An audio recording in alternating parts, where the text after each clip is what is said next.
Hello leaders, मैं रुपेश श्रीवास्तव आप सभी का स्वागत करता हूं हमारे इस YouTube चैनल पे।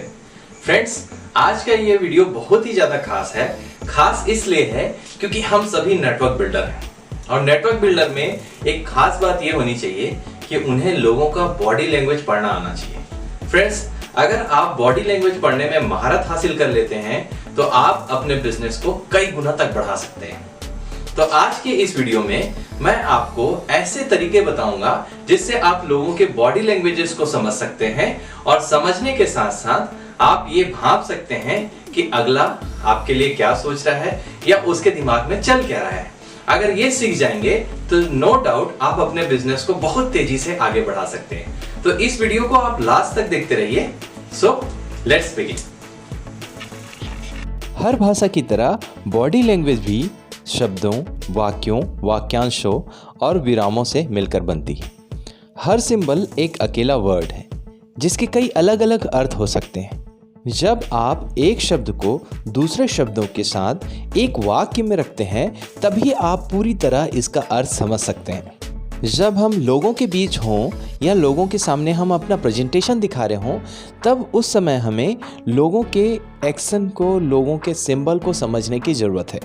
ज़्यादातर रिसर्चर जिन्होंने हाथ से चेहरे के स्पर्श के संकेत का अध्ययन किया है सहमत हैं कि इसका संबंध नकारात्मक भावनाओं से है। ज़्यादातर पश्चिमी यूरोपीय लोग हाथ से चेहरे को ज़्यादा छूते हैं जब वे झूठ बोलते हैं। बच्चों में आमतौर पर देखा जाता है कि झूठ बोलते वक्त वे अपना चेहरा छुपा लेते हैं। एडल्ट में भी आप देख सकते हैं कि जब वे अपना चेहरा छुपाते हैं तो उस समय वे झूठ बोलते हैं। और झूठ बोलते समय हमारी नाक की सेंसिटिविटी बढ़ जाती है जिसके कारण हम नाक को ज़्यादा टच करते हैं। आँखों को हाथ से छुपाने से हम वह नहीं देखते जो हम नहीं देखना चाहते या जिस पर हमें भरोसा नहीं होता। बहुत लोगों को आपने देखा होगा कि बिना कारण के ही वो आँख को मलते रहते हैं। कान का मलना या गर्दन को खुजाना भी यह सिंबल है कि व्यक्ति अनिश्चित है या जो कह रहा है उस पर वह भरोसा नहीं कर रहा है।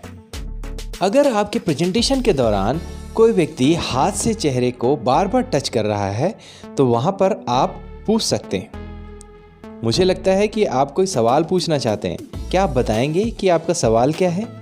या दूसरा तरीका ये भी हो सकता है कि आप उनसे कह सकते हैं कि आपकी बॉडी लैंग्वेज बता रही है कि आप कुछ पूछना चाहते हैं, क्या आप बताएंगे कि आपका सवाल क्या है? और इस तरह हमें खुद भी अपने प्रेजेंटेशन के दौरान ये जो सिंबल्स मैंने बताए हैं, ये जो बॉडी लैंग्वेज मैंने बताए हैं, इसका उपयोग नहीं करना चाहिए। चलिए हम कुछ पॉजिटिव बॉडी लैंग्वेज के बारे में समझते हैं। सिर झुकाना। जब हम उस चीज़ में रुचि लेते हैं जो हम देख या सुन रहे हैं तो हम अपने सिर को उस तरफ झुकाते हैं। अगर आपका प्रॉस्पेक्ट या कस्टमर अपना सिर एक तरफ झुकाए हुए हो तो आप अपना प्रेजेंटेशन जारी रखिए। अगर उसका सिर सीधा होता है या इधर उधर हिलने डुलने लगता है या उसका सिर उसके सीने पर झुक जाता है तो उसका ध्यान अपनी तरफ दोबारा खींचिए या बातचीत की दिशा को चेंज कर दीजिए। अगला बॉडी लैंग्वेज है गाल पर हाथ रखना। यह आपके प्रेजेंटेशन का सकारात्मक मूल्यांकन दर्शाता है। हाथ गाल पर टिका रहता है पर सिर को सहारा नहीं देता। उंगली नॉर्मली कनपट्टी को छूती है। यदि सिर हाथ के सहारे टिकने लगे तो इसका मतलब यह है कि ऑडियंस का इंटरेस्ट अब कम होने लग गया है। पेन या पेंसिल को मुंह में लेकर चूसना। कोई आदमी पेन, पेंसिल या अपने होंठ भी चूस सकता है। यह इवैल्यूएशन का एक मेथड है और यह तब देखा जाता है जब व्यक्ति किसी निर्णय पर पहुंचने की कोशिश करता है, परंतु यह निर्णय लेने में रोकने का लक्षण भी हो सकता है क्योंकि उसके मुंह में कोई चीज़ होने के कारण वह जवाब देने की ज़रूरत महसूस नहीं करता है। सामने झुकना। हम उन लोगों या चीज़ों के नज़दीक जाते हैं जो हमें रोचक या अट्रैक्टिव लगते हैं। इसे शुरुआत करने वाले व्यक्ति की स्थिति ना समझ लें क्योंकि दोनों ही एक जैसे दिखते हैं, परंतु उनके दोनों हाथ घुटनों पर टिके रहते हैं और ऐसा लगता है जैसे आदमी दौड़ लगाने वाला हो, शायद दरवाजे की तरफ। मीनार बनाना अपने हाथों से। यह संकेत एक एकाकी संकेत की तरह भी पढ़ा जा सकता है और इसे एक कोल्ड बट विश्वासपूर्ण रवैये का पता चलता है। सवाल यह है कि विश्वास किसके प्रति है? क्या विश्वास आपके साथ चलने के बारे में है या विश्वास अपने खुद के ज्ञान पर है? क्या यह उन्होंने पहले कभी सुन रखा है? जिस पृष्ठभूमि में इसका प्रयोग किया जाता है उसी से इसका सही जवाब मिलता है। दोनों हाथ सिर के पीछे, ऐसा आमतौर पर मेल ही करते हैं। इससे यह पता चलता है कि मैं इसके बारे में सब कुछ जानता हूँ, मुझे सब मालूम है। आप इस आदमी से इस तरह का सवाल पूछ सकते हैं, मुझे लगता है कि आप इस बारे में कुछ जानते हैं, क्या आप मुझे अपना एक्सपीरियंस बताना चाहेंगे?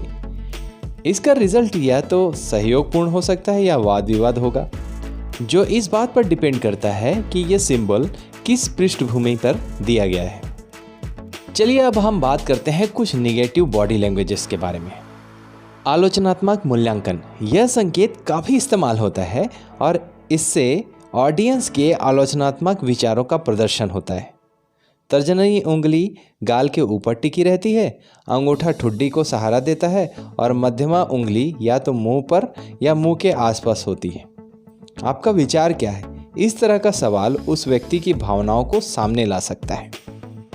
कई लोग काल्पनिक रोया चुनते रहते हैं। काल्पनिक रोया चुनना यह बताता है कि जो कुछ भी कहा जा रहा है व्यक्ति उससे असहमत है। जब वह पर्सन काल्पनिक रोया चुन रहा है तो वह दूसरी तरफ देखने लगता है। इस तरह के पर्सन से मुझे लगता है कि आप कोई प्रश्न पूछना चाहते हैं, जैसा सवाल पूछना ठीक रहे। कॉलर खींचना, जब कोई चुपचाप गुस्सा होता है, विचलित होता है या धोखा देता है तो उसकी गर्दन में सनसनाहट या झुनझुनी का एहसास होता है। इस स्थिति में उस व्यक्ति की इच्छा होती है कि वह गर्दन से कॉलर को खींचकर अलग कर ले। इस तरह के व्यक्ति से यह सवाल पूछना ठीक रहेगा। इस बारे में आपके क्या विचार हैं? अगला बॉडी लैंग्वेज है नेक में पेन होना। यह अभिव्यक्ति पूरी तरह बताती है कि यहाँ क्या हो रहा है। बढ़ते हुए तनाव या बढ़ती हुई कुंठा के कारण आदमी अपनी गर्दन के पिछले हिस्से को सहलाता है या ठोकता है ताकि वहां उठ रही झुनझुनी के एहसास को शांत किया जा सके। यह एहसास तब होता है जब कोई शब्दशः आपकी गर्दन में दर्द पैदा करता है। यह गर्दन में छोटी इरेक्टा पिलर मांसपेशियों की गतिविधियों के कारण पैदा होता है। फ्रेंड्स, इसी तरह बहुत सारे बॉडी लैंग्वेजेस हैं जिसे हमें समझना जरूरी है। फ्रेंड्स, मैं आप सबको रिकमेंड करूंगा एलेन पीस की बॉडी लैंग्वेज बुक आप सभी पढ़ें, ताकि उसमें और ज़्यादा आपको डिटेल बॉडी लैंग्वेजेस के बारे में पता चल सके।